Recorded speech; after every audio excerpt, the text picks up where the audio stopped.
I just don't think that the label model makes sense anymore from a business standpoint. Because they are not breaking artists. Right. And if you already have those kinds of numbers, like I said before, like I don't see why you would go to a label. Right. Because if you already have that kind of presence online and you're already getting that kind of momentum, like you can get yourself in those rooms with those producers, with those artists, with those writers, if you have good management. Yeah. Yeah.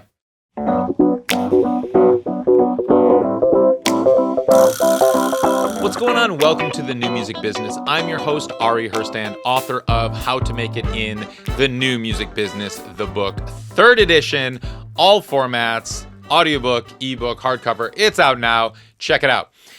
Today, I am at the Spotify headquarters in downtown Los Angeles doing a live in-person recording with Transviolet, Sarah McTaggart from the band Transviolet, more specifically. Transviolet, I've actually been a fan of them for many, many years. They have one of the most brilliant marketing campaigns of all time. I'm not going to give it away. She's going to talk about it. We're going to talk about it on the show. You're definitely going to want to check it out. Now, Transviolet is a band that came out in 2015 or so on Epic Records, major label. And she talks about kind of how that started, how they got the record deal, and then has evolved. They traded labels a couple times, and now they're completely independent. They're actually just about to go out on tour. They're headlining this tour, and direct support is Annabelle Lee. If you've been following the show or you know me, you know that I support Annabelle Lee. She's actually my wife.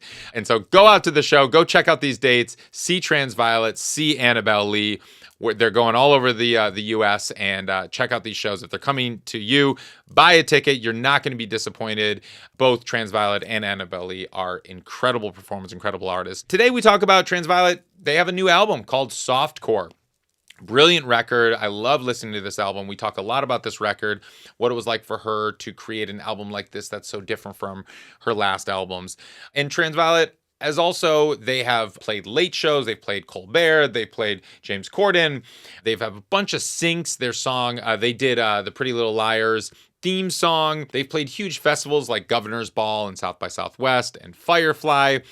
And they're going out on this club tour now. And so we talk about all of that and kind of what it's like now as an independent artist, releasing music, creating music, touring. They also did a big tour in China and played a festival of 10,000 people. They're big in China, and we talk about kind of what that's like and how that experience was for them, discovering that they were big in China recently, actually, and how that tour went. And so stick around to hear that. And you might be big in China too, so you might want to look that up, and we talk about kind of how to look that up and how she found out, and they found out this tour came to be. You can find Transviolet anywhere you find music. Go listen to their new album, Softcore. Find them on the socials. Buy a ticket to their show. Most importantly, get out to the show. You can also support them on Patreon. Go check out Transviolet's Patreon. Become a patron. You can find all of us that make the show happen at Ari's Take on the socials. Find me at Ari Herstand on Instagram.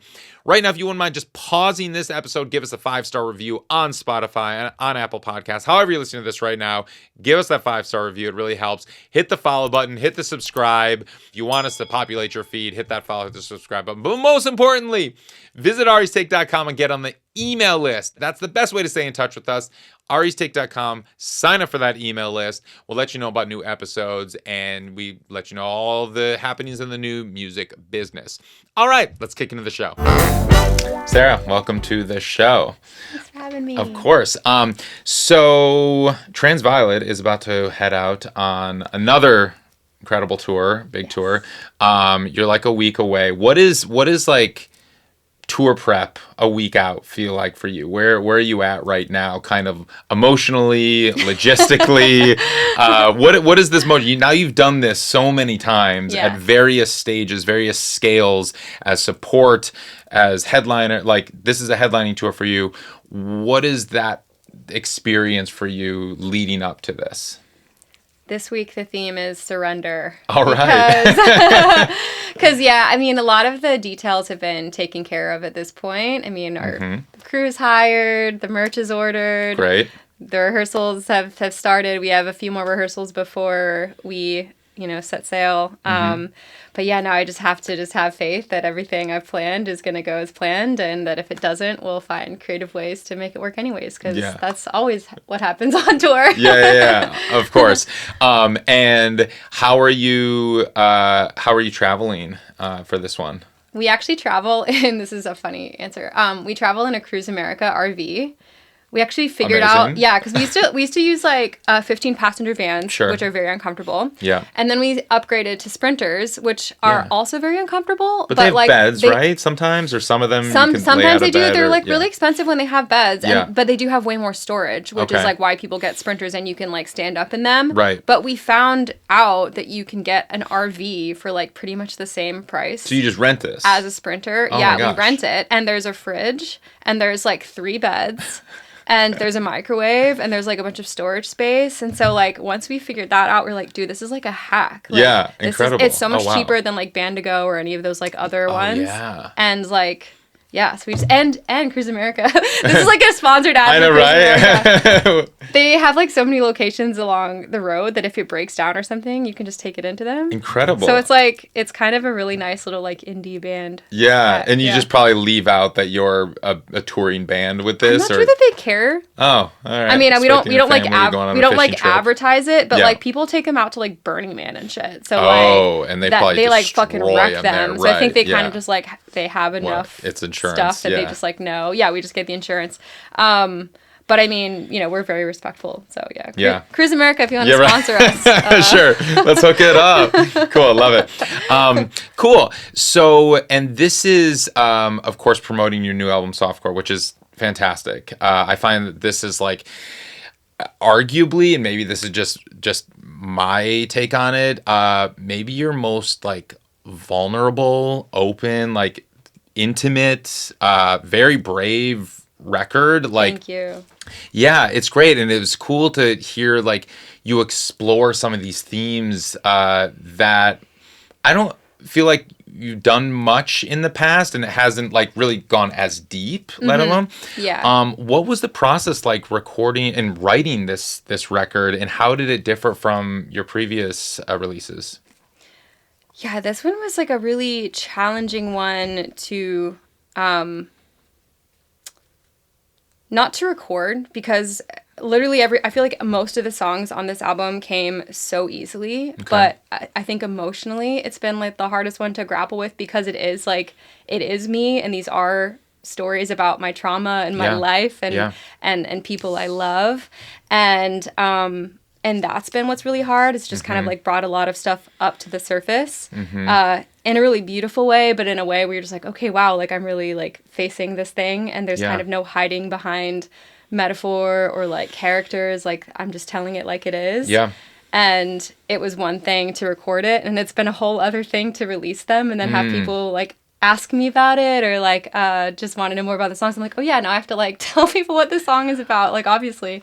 So it's been a journey in that way, and kind of an unexpected one, because I think with Body, when I recorded Body, I went in a little more like ready for it to be really hard, because I felt so unsafe in my body before writing that album, and my intention was to find safety in my body, or just like find whatever was there. I just wanted to be in my body every day at the studio and like just search. Yeah. And I was like ready, like with my armor on, to like take that on, and it ended up being this like really soft, beautiful process. Yeah. And in this one, I was like, okay, like I want to ask questions about vulnerability and about being myself, which sounds like so cliche. Everyone's like, oh, be yourself, be yourself. And I was like, I want to like know what that means. Yeah. What does it actually mean, like, to be yourself? What do you gain? What do you lose? Yeah. And so this album has been all about exploring that and grappling with the grief of what is lost in being yourself, and also celebrating the joy and connection that comes with being yourself. Yeah, I mean, being yourself, I mean, it's, how do you balance that with, it's almost like you play a character as Transviolet. Yes. At least it seems. Yes, 100%. And like in your stage persona, I mean, I'm like a completely different person. Honestly, yeah. it was a little shocking for me. Yeah. Like when we first met just in person, it took me like a second to realize, oh, this is Transviolet Sarah. She hangs upside down and wears like crazy outfits and makeup and like it's just like, you know, but so was that always the intention? Like when you started Transviolet, I guess like a decade ago now at this point, was it always like, okay, Transviolet, this is this character and this is who I am as within the confines of Transviolet, and then it gives me liberation and the freedom to just be Sarah, the friend, the whomever, the, you know, girlfriend, wife, you know, daughter, whatever, and did you set that distinction from the get-go, or did it kind of evolve, or did you fall into it? Was that even intentional? I think it evolved because initially when I went into this, Transviolet was this character I stepped into that was this much more confident, liberated, free version of myself that I was not capable of being at the time. Yeah. So like because honestly, when I came into this industry, I was so timid and scared. But when I was Transviolet, I could kind of step into this different persona and be this bigger person, be this bigger character. But in turn, Transviolet took on a life of their own and has been this protector of me and has allowed me to be more soft and be more vulnerable.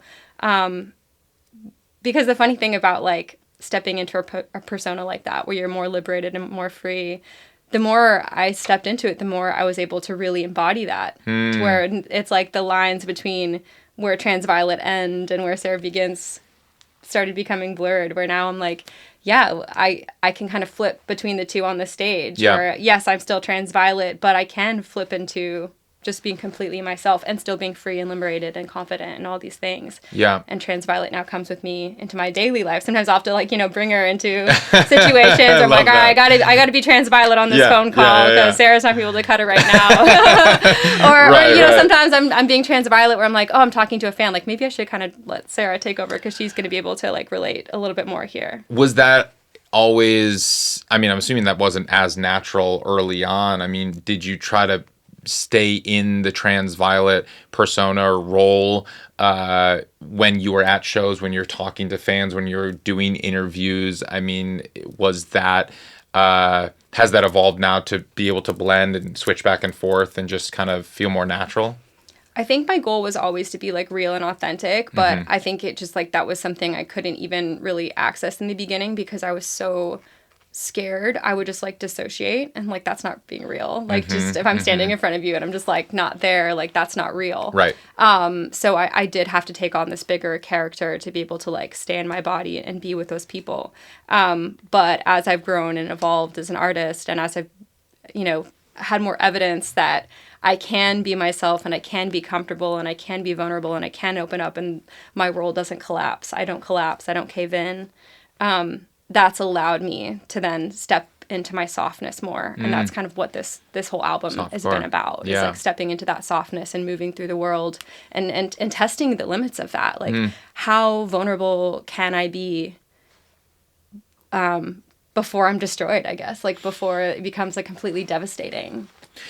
I mean, are you trying to push yourself to that edge? I think I did.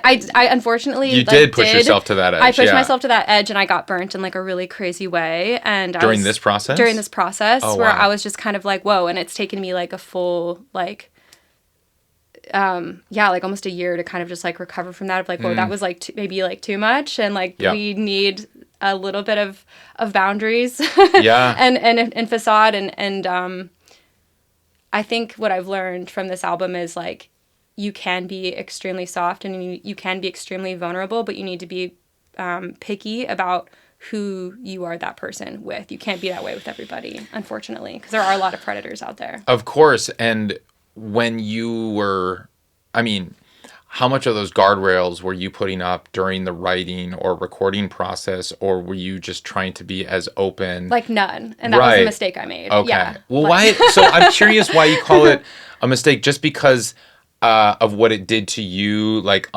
opening up maybe those old wounds or exploring those old things that you never explored before. Do you use songwriting as like an emotional tool or a way to explore some of these deeper meanings and feelings that maybe even therapy doesn't uncover for you? And is that helpful for you, or do you use songwriting in a different way and you went too far into a direction that brought you to a place that you weren't prepared for? I use songwriting to alchemize my experiences and my trauma and turn it into something not always beautiful, but maybe beautiful in the sense that it's like real or it's vulnerable or people can relate to it or it resonates with them. And there's a beauty in that, even if it's painful. But I think the mistake I made was I took that ethos of being completely soft and open, and I took it into every session during that time period, where like maybe I should have just kept it in with like the people that I like really trusted or the people I was writing this album with. Yes. Versus like going into like every session I was doing like an EDM session with, or like every session I was doing like I think I just let I let some like wrong people in, and like they, took my kindness for weakness, and unfortunately like I got hurt in the process. And so it is during collaboration is where some of these guardrails need to be put up, or need to set these boundaries rather. Sure. Yeah. So when you songwrite, I guess for this album specifically, is that a collaborative process all the way through and through? Or do you start in a space, in like a solitary space, and then bring in collaborators? Step me through kind of how you approach these songs. Yeah, for me, it's both. Some of these ideas were very fully formed, like song-wise, before I brought in any collaboration. Like a song like Chapel Hill, I had like the song was completely written when I showed it to anybody. And actually, like I wrote that song on tour in 2021. As I was literally having like, I think in retrospect, having like a mental breakdown.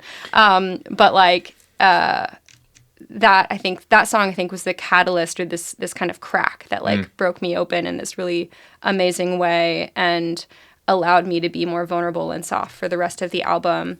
But then, a song like This Is the Feeling, I actually like wrote with a person I wasn't even expecting to write a song for myself for. Like I was in a session for pitch, and we were writing a song for a fucking Target commercial. Okay. And like we wrote the song for the Target commercial, and then like I had 45 minutes before my ride got there, and me and Morgan were like, hey, should we just like write something else like while we're here? Like, we have 45 minutes. Yeah. And we wrote that song in literally 45 minutes, and to me that kind of set the tone for the album, because I had Chapel Hill, but I didn't really know what to do with it. Yeah, it was because it didn't really fit with any of the stuff we were doing at the time, so I was kind of just like, whatever, like I'll figure out what to do with the song later. And then the second I had This Is the Feeling, and the sonics of that song started coming together, I was like, this is really interesting. Yeah, because there's like this vulnerability, but then there's these really big, chaotic moments that feel really emotive, and I wanted to explore that more, and so then I started writing lyrics, or just like little pieces of ideas, and taking them in to Ben, who was like my main producer collaborator, and we wrote that way for months and months. Yeah, and this one is, the most dynamic on the record. It has this like massive, incredible like release at the end, this big explosion. And so when you were writing that, This Is the Feeling with Morgan, and before taking it to Ben, I'm curious, just kind of in that process, was it more intimate, and then did the kind of the dynamics and like the bigness of it kind of come later, or was that like always the vision with this? And just in general, I guess where does it go through the process of like Stockholm, for instance, is very acoustic, and I'm like, I imagine you kind of sitting at home writing that at acoustic, and then when you kind of bring the band in and bring the production in, it just opens up. Like, what's the process for you with all of this? I really let the emotion lead in every song, but interestingly, to answer your question about This Is the Feeling, that song was very much like it is now on day one. Oh, like as wow. far as like Okay. the production went. Like Cool. I heard pretty immediately that I like wanted it just to be like very stripped back with just piano and vocal for the verses, very minimal production, but then have this big kind of wall of sound Yeah. come at you during the choruses and Yeah. and have it feel like that feeling of grief or loss just like hit you like a brick wall. Yeah. And so then we ended up taking that song. I took that song to Ben and was just kind of like, hey, like these are the bones. Like I want to make an album kind of like out of this idea. Yep. And we ended up fleshing that song out, and Ben ended up adding a bunch more of like textures and colors that you see as through lines throughout the rest of the album. Ben Greenspan, your producer. Ben. Yeah. Cool. But yeah, I mean, a song like Stockholm actually, like that was another one that was like written. I think that one actually was written in 2020 with I wrote that over Zoom, and originally that song was going to be for Pitch. Okay. I wrote this with this K-pop writer. Her name's Cole. And yeah, it was just like this song that was kind of just like sitting on a hard drive, and as I was kind of like going through old stuff, like that song came up, and I was in the process of like rounding out softcore, and I was like, I think this song is like meant to be on this album. Like I just couldn't. It kept like popping up in my head, and I was like, I don't want this song to just like rot on a hard drive. Yeah, and now I listen back and like the lyrics are so like niche and specific. I don't know what I was ever thinking. I love these lyrics. Honestly, was gonna be for Pitch, but like right. Yeah, no. I mean, if I build myself this prison, is it still Stockholm syndrome? Mind fuck. I'm like, when I heard that initially, I was like, oh my gosh, like that's wild. And it's so, but you do that a lot. It's like this dichotomy and just like kind of twisting and turning through a lot of these themes and just like balancing. It's almost like the Sarah versus Transviolet kind of like, I know, it's back and forth with each other. So that's cool. And I'm curious, kind of going into the process, did you know that this was going, like when you came up with like, I'm making an album right now. Yeah, I mean, you released most of these, if not all of them, as singles first. To you, I guess, what is an album or the purpose of an album, and why do an album versus just singles? And like, how do you contextualize all of that in this day and age? Yeah, for me, it's very like thematic. So there needs to be some kind of like emotive through line for an album, for it to be an album to me personally. And when I was choosing the songs on this specific album, that through line was like, was those questions about vulnerability. What does it mean to be vulnerable? What's lost? What's gained? Like, what does it look like to be vulnerable? What does it look like? And to me, that the answer to that question was, to be vulnerable is to be yourself, kind of like no matter what the consequences are. And you know, when you listen to this album, even a song that maybe on the surface doesn't seem like it's talking about vulnerability, like Jezebel or like No Hate Like Christian Love. Yeah. It's vulnerable because these are very polarizing beliefs that I hold, and up until now have kind of like held my tongue about it because I'm like, I don't want this to like scare people away, or I don't know how people are going to feel about this. I don't want anyone to feel like offended. But I think learning about what makes me me is my experiences. And these are my experiences with these power structures, with organized religion, with what it means to be a woman in a country that calls itself a Christian nationalist country. Like, what does that mean? What rights are being taken away? And I think it's really important, especially at this time, for those of us that come from those communities, that have been raised in those communities, that have seen what it's like from the inside. I'm literally the daughter of 2 pastors. So I can speak to this and say, hey, this is what's going on in these communities. This is, these are the injuries that I've come out with by being in these communities. This is how I'm trying to heal from it. And I think this is how it's affecting the bigger system. Like, I'm just going to put this all on the table and we can look at it. And I don't have the answers, but like, I can only come to this with my experiences and say like, hey, this is my small little perspective in the world. Like, how do we fix this? Yeah. Because this isn't working. And this is hurting people. Yeah, I mean, right. Writing a song literally titled No Hate Like Christian Love, I mean, that's going to turn heads. Right. And, I mean, you're wearing a cross right now, Wearing a or sword. a sword? Okay, I was like, But it does look like a we're gonna cross. clarify. Yeah. I'm like, oh, is that a cross? No, That's a little- it's a sword. Good. Okay, daggers. Got it. Yeah. I mean, you mentioned your parents are pastors. How have they?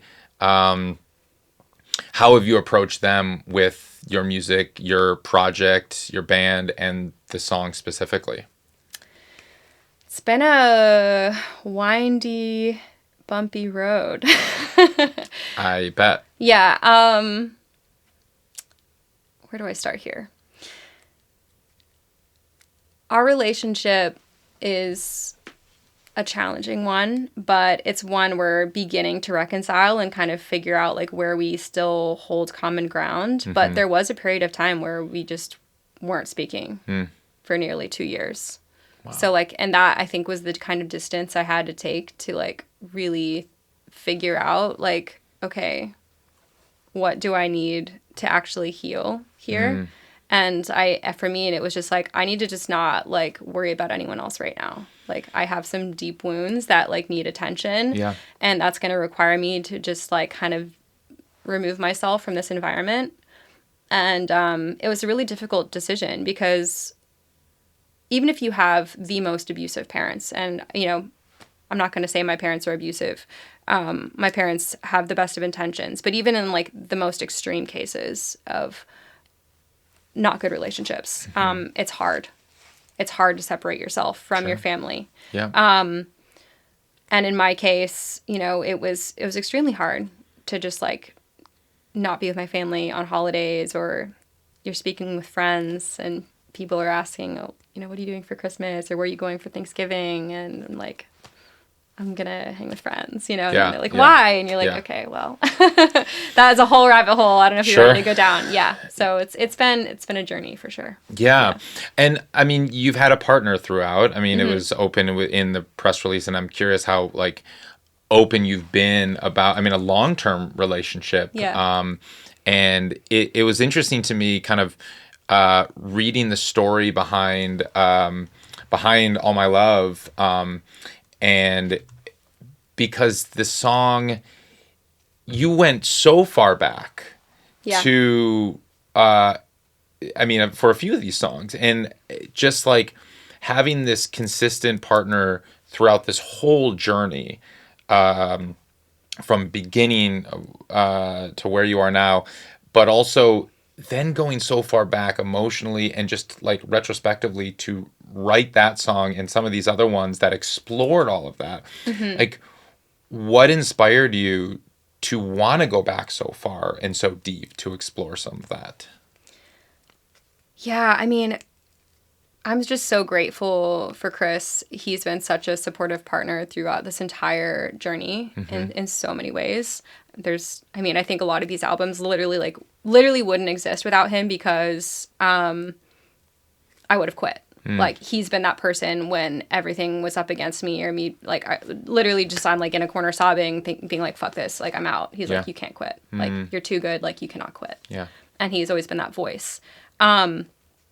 So I felt just like I needed to give him that appreciation and that recognition in this album. I've written so many songs about him in the past, but it's always, I've never really like revealed that. I think there's been a fear of mine as like a woman in this industry that like if I revealed that like I wasn't single or like not available, that there'd be like this weird, I don't know, weird stuff. Yeah. And they're totally fucking it. It's like, that's just real.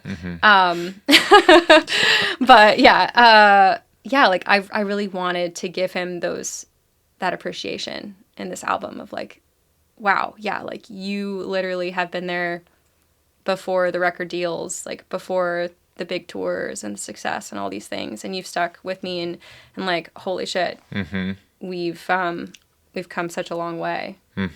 Yeah, absolutely. I mean, that's well, it's quite a testament, and and a tribute, and that's really, really sweet, and that's great. I mean, so going back to kind of the beginning, let me tell you how I discovered Transviolet, because I thought so I wrote about this back in the day, and I believe my article is on your Wikipedia page still. But I thought it was the most brilliant marketing move of all time. Still, I still have it in my book. Where for people that don't know, I'm just going to tell it from my vantage point, and you can correct me on the details I miss.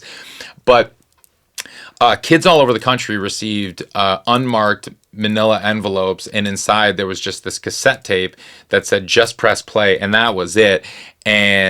And then they put the cassette in, or somehow, I don't know how the technology worked, but you could like visual Shazam scan, it, like scan it, QR and code, right, and it would play, and it would play Girls Your Age, and you know, and then people, it was like this whole mystery thing that these kids were like going to your Facebook page at the time to try to like piece it together, and they could Shazam it from the cassette. It was so smart, and this was like, I think your first single? Our first single. Okay. That was our debut, yeah. How did all of that happen? Because, right, you had a record deal before you had any music out, which is like unheard of these days. I'm so curious how all that happened.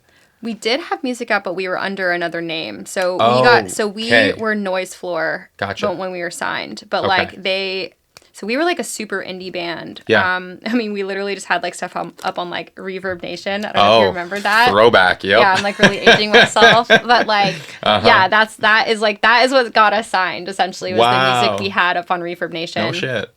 Yes. And so they signed us, and at the time, our manager was this guy named JJ Corsini, who's absolutely brilliant, like still to this day, somebody that I consider like a real one in the industry.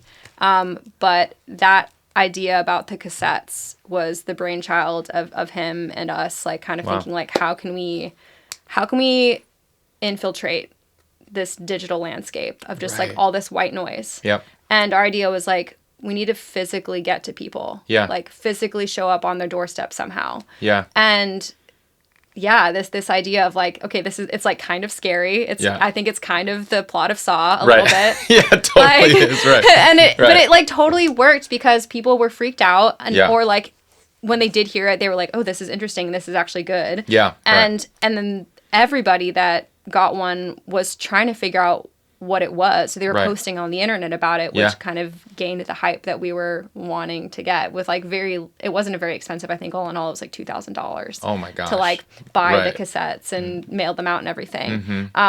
But yeah, like literally just like snagged a mailing list from a friend and was like, please, can we just mail these to your friends? And they were like, yeah, cool. Incredible. Yeah. And the label wasn't really part of that, or like didn't really support, or they no, there was interns that like helped with like putting this stuff in the packages and stuff. Very grateful for that. But yes, but like, that was you guys, you and JJ. It was us and JJ and Jeremy Hook Deegan were like the masterminds behind that idea. And like, to me, like that stuff is still exciting. Like those kind of marketing ideas are exciting, and if labels were doing stuff like that like consistently, like I think that would justify their jobs. For real. Amen. Yeah. So no joke though, but I'm still so curious. Like, you had music up on Reverb Nation, but it was we're still in this internet era, and in 2015 or 2014, this was like the bottom of the music industry's lowest point in terms of just like global economics. Like it had been in free fall for 13, 14 years since the Napster era. I'm just so fascinated by like why did they take a risk on you? Why did they sign you? I have no idea. Okay. Well, I literally have no idea to this day. I like look back, I'm like, I don't know. No, and not to discredit your talent and your music and all that. That's a given. Absolutely. The music is great. But it's like so many major labels. Like I've literally sat in rooms with major labels, and the A&R is just like, this artist is brilliant. I love their voice. Their song is incredible. This is like a once in a generation talent. Can't sign them unless their numbers are better. They don't have enough streams. I won't even look at them. I can't even bring them to the table. I'm like, what's your job? What's your role? Yeah, I don't get that either. Yeah, I don't know. What's the point of you? And that's like the conversation with labels these days. Right. And I'm always just like, if an artist has those kinds of numbers like happening organically, like why would you ever go to a label? Like do not go to a label. Right. Yeah. Like, go sign a distribution deal and, like, Mm-hmm. use that money you're getting from TikTok or wherever and, like, hire your own marketing Hire team. your own team. Yeah. Well, I'm curious now, coming from the label system, coming from starting with the major, Epic Records, I believe, and then I don't know if BMG at the time was a major or what it was, but Yeah, they were, like, a publishing company that was trying to be a label. okay, yeah. And so you've had these different experiences, and now being totally independent. Like, tell me about those different experiences when it comes to recording and releasing and touring, and how that has changed for you over the years. And I mean, yeah, and your thoughts on all of that, and the label system. Oh my God. I mean, listen, I will say if you're on a label, you can end up in rooms with like amazingly talented people. Like those connections, I'm not sure like how else you like make those connections outside of just like really grinding and like pushing your way through those doors. Like Sure. I got into so many rooms and made so many connections. Like still to this day, like I mean, I met Ben through the label Cool. that I was on, Yeah. you know, we got to tour with 21 Pilots. I don't think that would have happened without the label. We got Sure. to open for Dua Lipa, like all these huge experiences Right. that I don't think would exist outside the context of being on a major label. So I'm very grateful for them in that sense. Yeah. I just don't think that the label model makes sense anymore from a business standpoint because they are not breaking artists. Right. And if you already have those kinds of numbers, like I said before, like I don't see why you would go to a label. Right. Because if you already have that kind of presence online and you're already getting that kind of momentum, like you can get yourself in those rooms with those producers, with those artists, with those writers, if you have good management.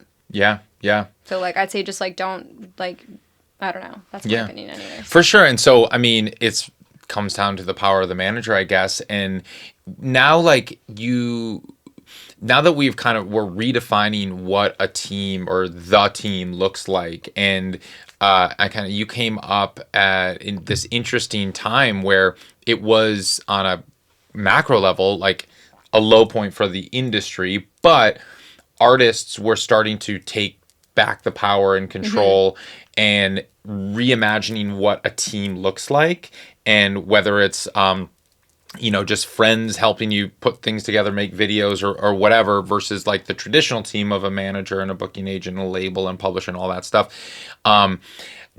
Do you feel that like you have now started to rethink what team you need, and like what are those roles that you've found now that like are still important to you, you still want, and or maybe what are new roles that you've decided, oh, this is a role that I need, it might not be under this traditional team, and then what are some of the maybe the traditional roles that maybe aren't as important to you anymore? Yeah. I think having a manager is still super important. Like having somebody that can advocate for you and somebody that can help you make connections and connect those dots in like a macro sense is really important. I think having a booking agent is still really important. Like I personally do not have the time or desire to like be doing all those logistics of booking a tour and like making that happen. It's so detail oriented, and I would just rather be like making music. I think having a publisher is still super helpful. Like I'm still on Cobalt, and I think that's great. They can get you syncs. They can get you in the room like with other writers, like for collaborations. Like that's still been really cool.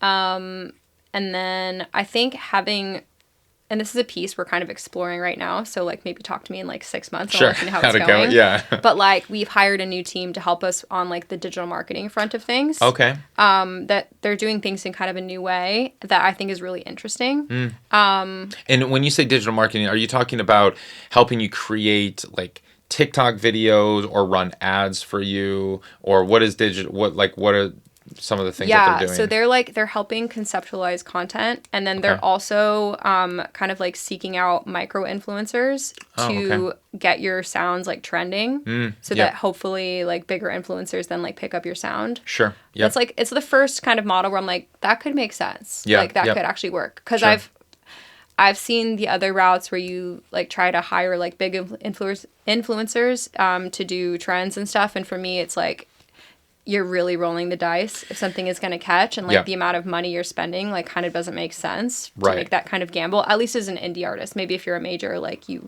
know, whatever, you have way more money. It all seems like a gamble because like these third party kind of digital marketing agencies right now are kind of like what publicists were maybe 8 years ago or something like that, where they're going to get paid with success or not. Right. Whatever they do for you, publicists, they're going to make their $3,000 a month, $5,000, whatever it is. Whether they get you on the cover of Rolling Stone and performing on Jimmy Kimmel, or one blog article that nobody reads, and that's it. And they still get paid. Digital marketing agencies are kind of operating similarly, but I feel like there's more of connecting the dots with these, because you know, like, okay, this is our goal. We want to get a trending song, and that will turn into streams, and that'll turn into fans, and you can like connect the dots. Whereas, like, you know, with PR, at least now you're kind of like, all right, sweet, we got a bunch of article. What does that do? Yeah, doesn't move the needle for like, streaming. I'm not sure. Yeah, exactly. Like these days, I'm not sure that like getting an article, even in Billboard, even in Rolling Stone, like it looks cool. Is it translating to like sales, ticket sales, or streams? Not sure. Right. No. Yeah. I don't know. Yeah. So, and that's, I mean, we are seeing like a lot of these third party companies popping up now, these digital marketing agencies. Have you worked with any in the past, or is this I've worked kind with of some in the past where they basically just like helped us create ads, and I don't think that's I don't think that's the way. Okay. At least not with ads that aren't like tested. I've been listening to a lot of like Gary Vee. Have you ever read the Day Trading Attention book? I haven't read that book, but it's I'm really familiar with his interesting. work, And I kind of like his ethos of you're using TikTok or Reels as kind of this like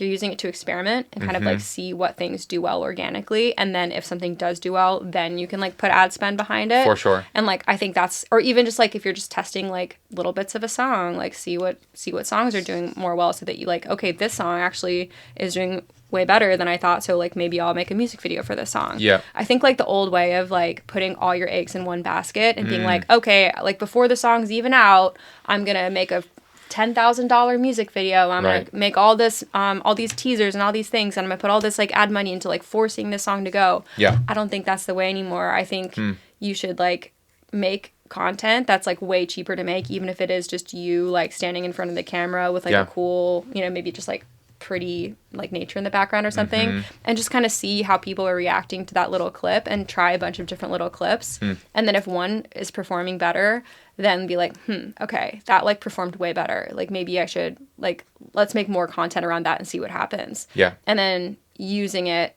as a way to kind of figure out like market testing. Yeah. Like what's working. Did you do that with This Is the Feeling? Because you made a big music video around that song. That was like the last big music video I made. I did it a little bit. Like I started reading this stuff after like all of this. Right. So I love this song. Let's make this video. I love this song. Let's make this video. But that song is a testament. And like I did make a bunch of like little like reels and stuff. And like to be honest, like none of them did super great. Like it was all just like 200, 1,000 views. But the funny thing about that is one of those ones that had, I think, like, you know, whatever, 3,000 views or something. One of those 3,000 viewers was a DJ on the radio. Oh, and he liked it, and we got organic radio play. Wow. Because he liked the song. Oh, wow. So it's like, it's not always about like something going super viral. It's just like getting it to the right people and like getting the right people to like believe in what you're doing. Yes. So. No, that's huge. And that's a really great point. It's, you want to attract the right fans, the right audience. And it's like, you'd much prefer to have maybe 3,000 people that are engaging with something that you've made, if they're going to turn into fans and show up and buy tickets and be there as real fans, versus 1 million views and they all seen something because maybe they like the way you look, or something caught your eye, or they're like participating in a trend and your video came up because of the trend. Right. And it's so fleeting and it's passing. And it's also maybe not the right audience. Right. And it's like, are those people fans? I don't know. Because like I've had videos go like stupid viral. Like I made I did like a little cover where like I rewrote the song I Like the Way You Kiss Me by Artemis, but like from the girl's point of view. And that song has like, or that little clip has like 3 million views.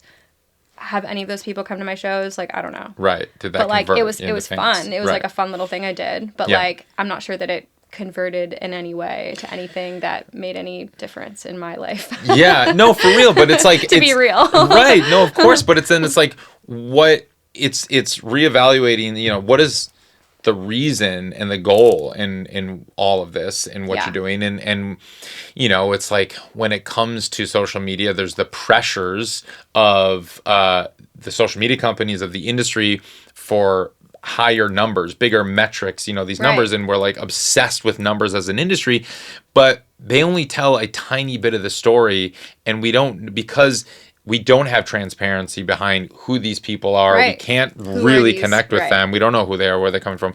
And like, it's so weird. We're the only industry in the world where we can't actually connect with our customers, and like, we don't know who our customers are. Like, there's no other industry where it's like, well, I'm going to sell you a product, and then I'm not going to... I know nothing about you. And I know nothing about you. And I don't know how to like resell to you or like all of that. There's like, they put up this wall, whether it's Ticketmaster and Live Nation, they don't allow you to know who your ticket buyers are, or Spotify, like, I have TikTok. 200,000, you know, monthly listeners on Spotify or whatever it is, but it's like, I don't have 200,000 emails. No, and it's like, you can't contact them or let them know, like, hey, I got this new merch drop, I got a new record, I got whatever, going on tour, all that stuff. So it's really, I mean, we have to work with what we got, unfortunately. But I'm curious, like, your relationship to social media, specifically, you know, TikTok, I guess, or Instagram Reels. But it's like, when you started Transviolet, there was no TikTok. There was, Instagram was a different animal. It's a very different animal.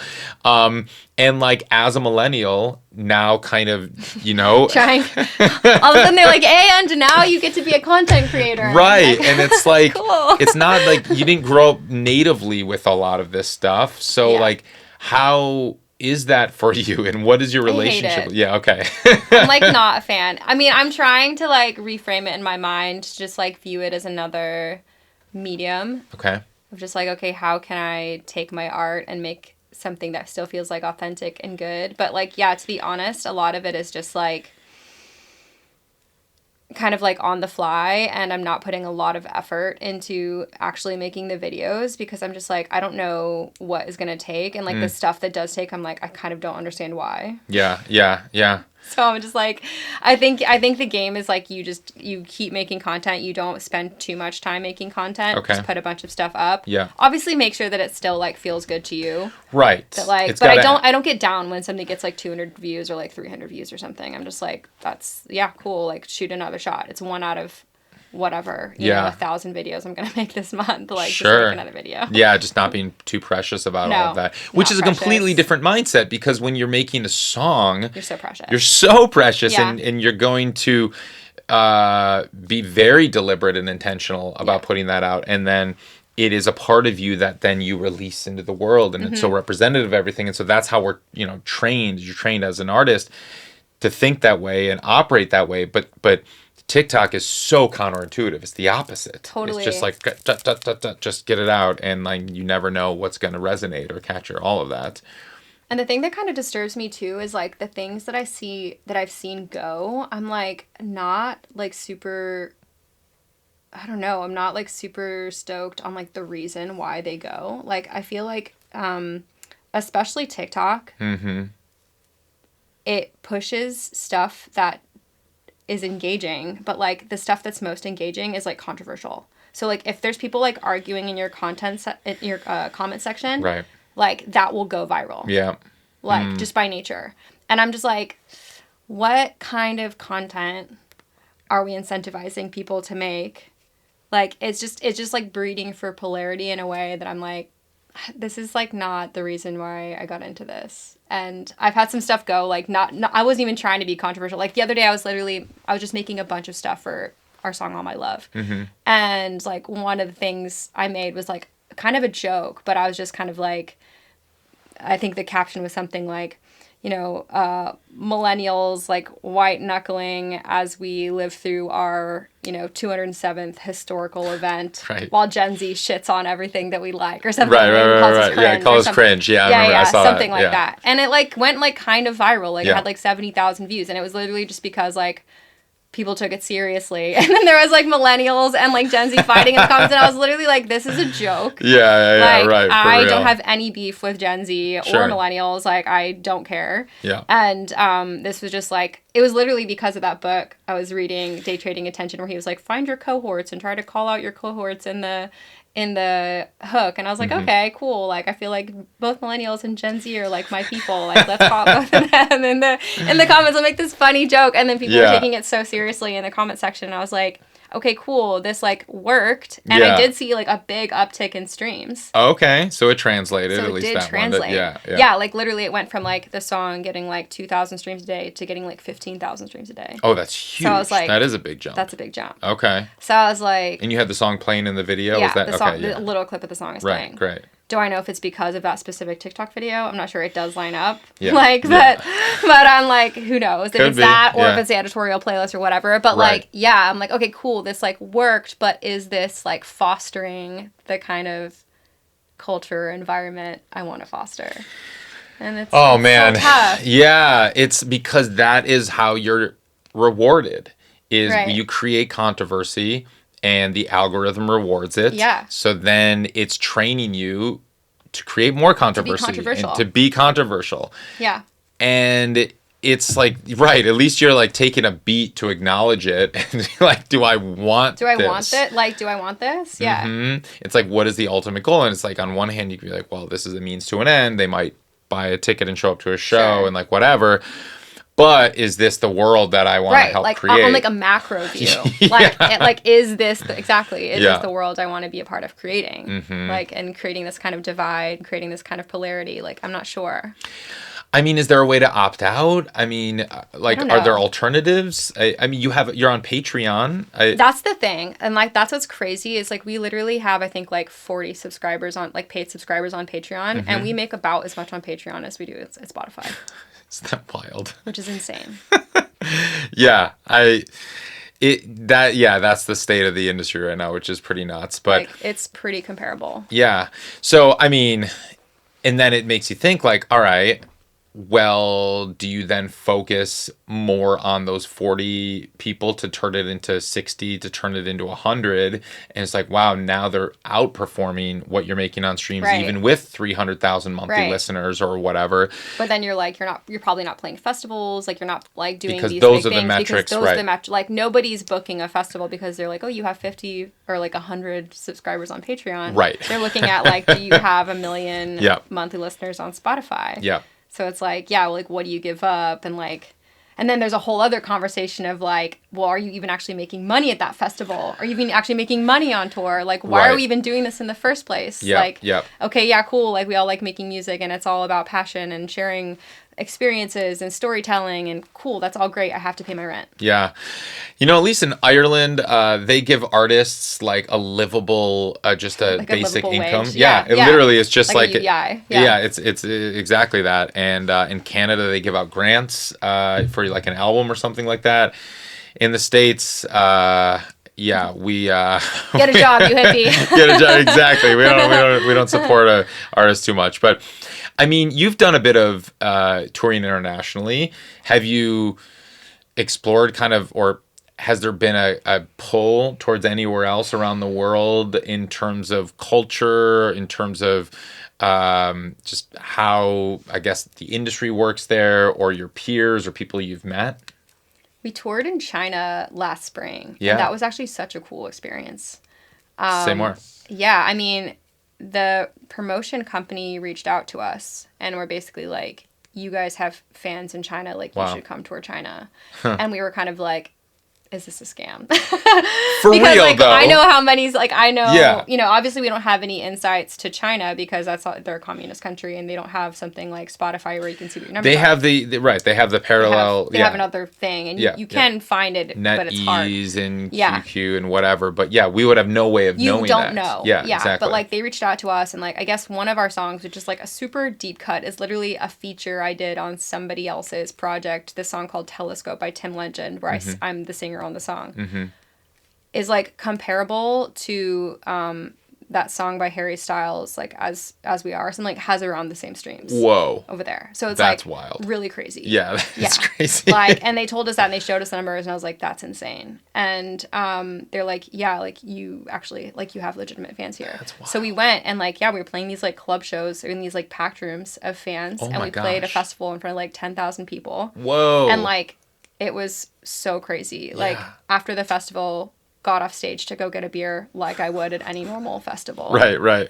And was like completely bombarded by fans and was like, oh shit, like they low-key think I'm like famous here. Yeah. And like had to go backstage and put on a disguise and come back out. Still got bombarded. Whoa. Yeah, like it was like such a crazy experience. Yeah. And it was just like it was a completely different world. But it was so cool and like the fans there are so polite and sweet and like made us cute little like cards and stuff. Oh, and that's amazing. Yeah, it was really cool. Yeah, talk about touring China because I mean, it just seems to a lot of Americans and Westerners. I was scared. Yeah, I was like really nervous. Okay, why were you nervous? I mean, because you can get arrested for like like you could. I'd smoke weed all the time. Yeah. So I was like, okay, don't bring weed over. Yeah, don't bring any drugs there for sure. Yeah. Yeah, and also like there are culture police there. Where like literally like you aren't allowed to say things like about the Chinese government that's negative. Right. And like in certain places, like at the festival, I wasn't allowed to like wear what I would like usually wear on stage because it wasn't like conservative enough. Wow. Like for their like culture. Sure. So like, you know, it's their culture, it's their place. Like I'm, you know, I'll respect that. But obviously like pushing the bounds as much as I can because that's what we do. Right. But yeah, I was definitely nervous. And just all like the whole visa thing, I was nervous. Did they help you work, like the promoter? Yes, they like dealt with, that? They were great. They dealt with everything. They had a tour manager that literally like met us there and like translated everything. Incredible. I will say being vegan over there was like nearly impossible. Oh gosh, yeah, I bet. They put meat in everything. So what did you do? I was like crackers? Dying. For the first 3 days I was like just trying to order sides. Or ordered like a side of rice and like a side of bok choy, and the bok choy would come out and there'd just be like pork in it randomly. Oh my gosh, right. Oh no. So by day 3 I was like I was like feeling extremely malnourished. Yeah. Oh my gosh. And so I ended up just like caving and I was eating eggs. Like I was eating egg fried rice like every day. Like you just and like ramen that like had egg in it, and I was just like, this is just how it has to be until I get back to the States. Sure. Yeah. It was literally impossible. Yeah. And what did you like? Did they set it all up for you in terms of like transportation and lodging and all of that? It was like we were traveling better than we do in the States. Like they picked us up in this like sick bus. Okay. Like everywhere we went, everything was like kind of taken care of. We were like managed. Like it was honestly easier than like touring in the States. Wow. Like once we got there. Yeah. Did you, I mean, are you planning to go back? Is this something that... If it was offered to us again, the same offer, like I would 100% go back. Yeah, it sounds amazing. Yeah. And do you have any indication or like just understanding of how how this song took off? I have no idea. I know it like on their version of TikTok, the song went really viral. I have no idea how that happened. Right. And I didn't know, like, because the song came out in like 2018. And I guess like it's been successful there for like a few years. And we just had no idea. I mean, now looking back, like it was a thing where after we found out, I like went to like our sounds on TikTok and I was scrolling. I was like, oh yeah, that one has like 14,000 videos that's been made. Oh my gosh. Even that's a lot. Yeah. Like, even Western on our TikTok. Yeah, your TikTok, right. So I was like, and they are all like Asian videos. Oh, interesting. So I was like, what? Yeah. So like, I guess, but I wouldn't even have like looked at that song because that song is not even like a big streaming song. Right. Like it's not even something I would have like paid any attention to. And we have such a deep discography. Like I probably would have totally missed it unless somebody reached out to us and was like, hey. That is so fascinating. I've heard these types of things happen before. I mean, we had a manager on the show where similarly a promoter hit him up for a band that had since disbanded. The band had broken up. They were no longer a band, but they were still huge in China. Yeah. And the promoter similarly hit him up and be like, hey, you're big here. Can I book a tour for you or whatever? and like they put the tour up and it all sold out, and it's just like it's wild that stuff happens, and we have no idea. Yeah, no way. Yeah, I know, it was like Knowing so that. wild. I fully thought it was like a scam until we got there, Sure. and like the visas did go through, and got picked up in a bus. I was like, okay, I guess this is real. This is happening. I guess I'm not gonna, get my kidney stolen or something. Right. Oh my God forbid. For sure. So what's your touring operation now, and how is it different? Because I mean, you started as a 4-piece. I mean, you guys were friends, San Diego, I think, right? Or you were a Cayman? Yes, or... I was living in the Cayman Islands. That's right. And then Mike and John were living in San Diego. Actually, I think Mike was the only one living in San Diego. Okay. But him and John had a band together when they were like 14 or 15. Okay. And John was actually still living in Rochester when Mike and I started collaborating online. And then Mike kind of convinced John to move to San Diego too. So they were both there by the time I got to San Diego. Okay. Because we'd been working together remotely for like a year. And then once we were about to be signed, we were like, okay, we need a guitarist. And they knew Judah from growing up as well. Okay. Just kind of another person. I think Mike had like produced him in the Yeah. past, produced Judah's band. So yeah, we all met and it worked out and we all got along and we're in a band together for, God, yeah. I mean, Mike and I had been making music together since 2010. Oh, wow. Yeah. Okay. And, yeah, we were all a band since 2013. And then, yeah, just recently, like a couple years ago, John ended up leaving the band. And this year, Mike, unfortunately, left as well, which is super sad. But Yeah. I also get him, like, yeah, we're all in our 30s. We've been doing this for over a decade. Yeah, I mean the lifestyle of being a touring musician is not for everyone at every rough. stage of their life. Yeah. Yeah, like it is really I get rough. it. Yeah.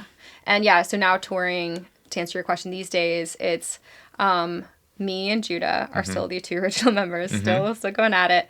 And Ben actually is coming on the road with us this time. Oh, cool. Yeah, Ben Nice. Greenspan, who Great. does the production. He used to be in a band called Fences. So he's playing bass and synth bass for us. Dope. And then Nick is our touring drummer. Okay. So he comes with us. Right and on. then we have just like a skeleton crew. We have a tour manager. We have a sound engineer front of house. Cool. And then we have somebody that helps with merch and takes photos as well. Great. And that's Great. it. So there's Nice. All in the RV. All in the RV. We don't sleep in the RV, Yeah. but we do travel in the RV, and it's the way. Yeah, that's awesome. That's great. Cool. And then when you're kind of choosing your set lists and creating the show, at least for this tour now, is it the same show every night? Do you get a bunch of songs ready to go and you change it night to night? Tell me about kind of creating the show. We have like one or two we'll swap out, but Okay. it'll mostly be the same songs every night because we have a big like light show we have as well with LEDs. Oh, right on. That we designed. So you didn't mention an LD coming on tour with you. So do you No, program it's that and run programmed. it yourself? Or Yes. Okay. Yeah. Oh, wow. So yeah, Mike used to do that this tour. I'm the one doing it, so I Oh my figured God. out the software and everything. And that was a whole other. I knew it was going to be a lot. Yeah. Yeah. Luckily, I kind of already knew how to edit videos, which was like the biggest part of it. Why It was, editing video? Because it's in Premiere. Like you're editing videos for the video walls. Oh. They're like these huge like LED walls, and Wild. so you can like. So it's edit. lights and video that you're putting Yeah, together for so this? Okay. they're like these LED walls that like you program. I mean, you can program them to do any kind of videos you Oh want. my gosh. basically. Okay, cool. So yeah, that was my journey this time around. Yeah. But yeah, they are all run through Ableton and they're triggered with MIDI. Because everything that you're doing is to the grid. It's just and triggered. so, Yeah, right. exactly. So the Trigger. second the Cool. song starts, it's also triggering the LEDs. Cool. So what have rehearsals been like for this? We figured out how to put together the literally the first like two rehearsals was just like me and Ben and the rest of the band like figuring out how to put together the video walls. Yeah. Because that's something that usually Okay. is Mike's responsibility. Yeah.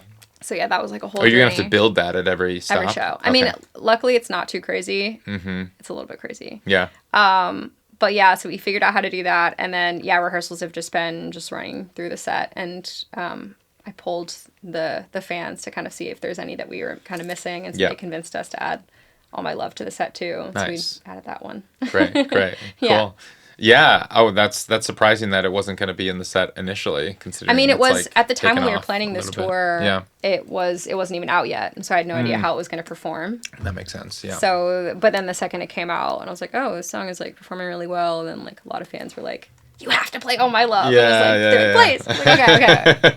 You got it. Nice. Oh, got it. that's fun. Do you like when it comes to the full breadth of the life of an artist? Just kind of on the art side of it, the songwriting, the recording, the releasing, the performing. What to you is the most enjoyable part of it, and what is the most fulfilling, and are those the same thing? I love to write.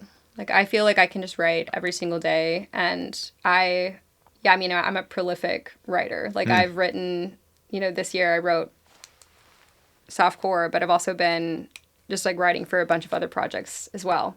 Not Transviolet, Not your own. Transviolet. Yeah, so for a bunch of like EDM projects and just other people's albums and stuff, and like that's been really cool. And that's through like your publishing deal, and like it's like Yeah. they kind of encourage that, and Yeah, and I love it. Like Yeah. I feel like I could. Yeah, every day I like wake up and I feel like there's a song that's available for you to write if you just like don't resist that. It's amazing. and write Yeah, it. for sure. Yeah. So that's what I like the most, and I feel the most fulfilled after a song is written. Yeah. Like, not even when it's recorded, just like where I'm on piano or like wherever I'm writing the song, like that, the first moment that it's like a song. Yeah. Like that's the most like fulfilled I feel. Oh, right on. And then anything Cool. after that is like just bonus. So Yeah. like once a song is released, I actually get really stressed out when songs are released for some reason.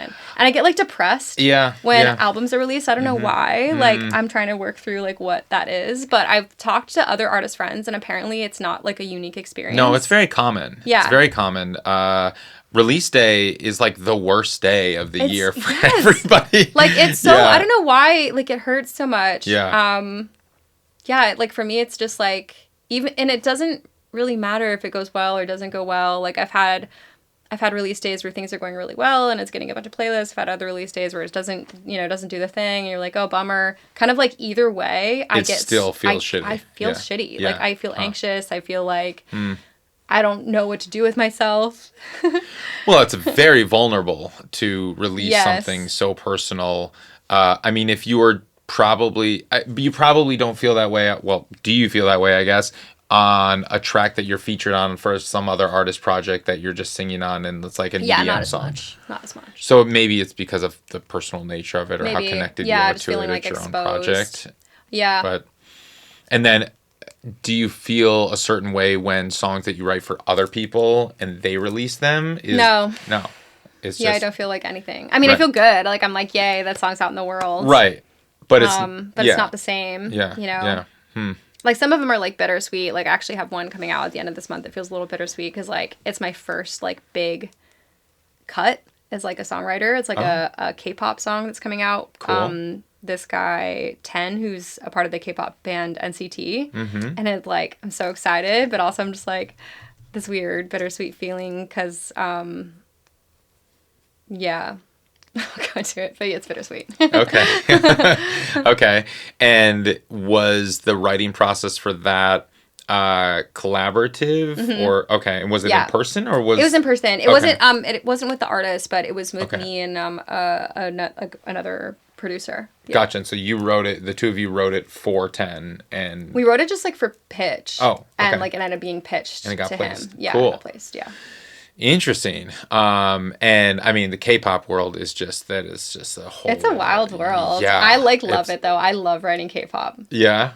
Because I mean, to me, it's like the kitchen sink of songwriting. Sure. Like there's kind of no rules. Like if just like you can have as many parts as you want. It's just kind of like all the parts. Yeah. And everything happens More is all more. at once. Right. Like more exactly, more is more, which is just like so fun. Nice. Because I mean, I love the structure of pop writing where it's like, okay, you have your verse, you have your pre, you have your chorus, you have your post, and maybe there's an intro, and maybe we have a bridge. Yeah. But like it's very much like this is the structure, and you're Yeah. kind of like there's 3 or 4 parts melodically, and like that's kind of what you have. Yeah. Whereas K-pop is just like so off the rails. Just go. It's so fucking fun. Yeah. Is it just like every part is a hook and you just kind of just, Yeah. or it's just Every go? part is a Yeah. hook, and you Yeah. just have as many as you want. Right.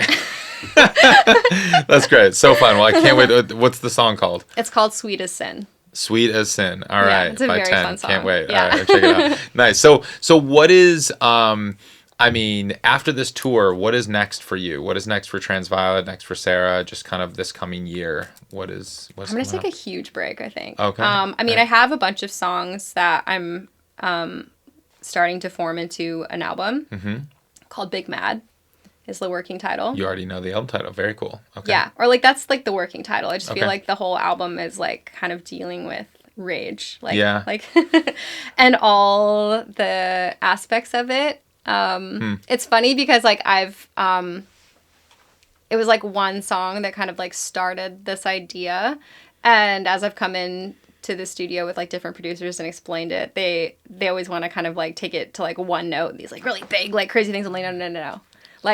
Like female rage specifically, there's like so many layers. And like some of it is very small and quiet and like contrived. And some of it is like, yeah, some of it is really sad, but some of it is just like big and explosive.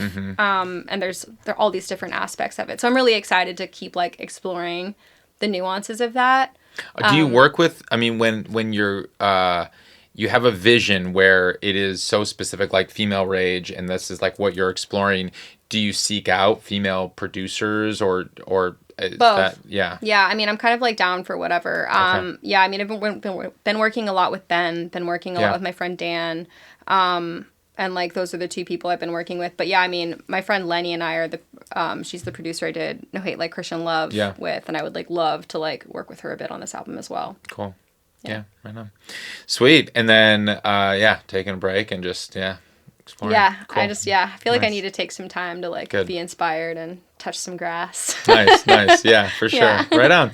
Well, Sarah, this has been an absolute pleasure. Best of luck on tour. Thank It's going to be you. very fun, very exciting. Love the record. Been bumping it a lot. And so, yeah, it's very, very you so exciting. Of much. course. I have one final question that I ask everyone who comes on the Yes. show, and that is, what does it mean to you to make it in the new music business? I feel like I've made it. I'm making music that I love with people that I like and love, and I get to do what I want every day, and I'm comfortable. Like, to me, I think I've made it. Yeah. Incredible. Awesome. Sweet. Thanks. It's great. Sorry. Today's episode was edited by Ari Davids with music by Brassroots District and produced by all the great people at Ari's Take.